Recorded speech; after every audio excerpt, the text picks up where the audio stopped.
Welcome to the clinical case presentation from this week.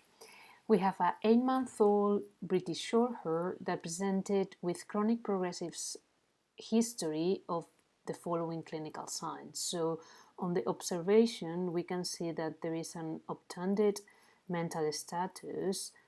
When we try to evaluate the gait, we can characterize as being non-ambulatory tetraparetic.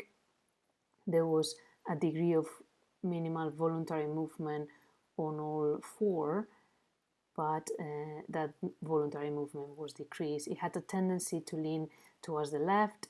It had a left-sided slightly head tilt.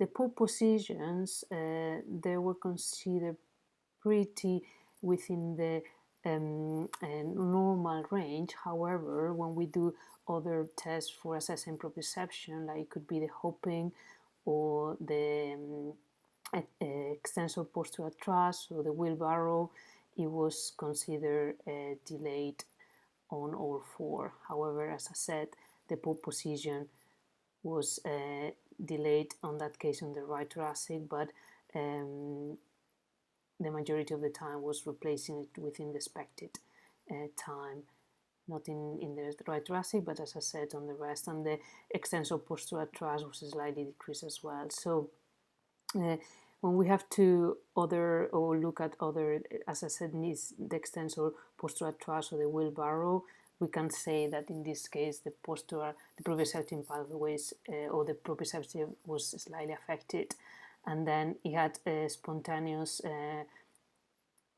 vertical nystagmus with positional strabismus on the left eye, and when we do the vestibulo-ocular reflex, was considered normal. When we evaluate the menace, it was present on the right eye. Palpebral reflex was considered normal. Menace on the left eye was also present, and also the palpebral reflex. Facial sensation, when we evaluate the facial sensation, the conscious stimulus to that reaction was considered decreased bilaterally.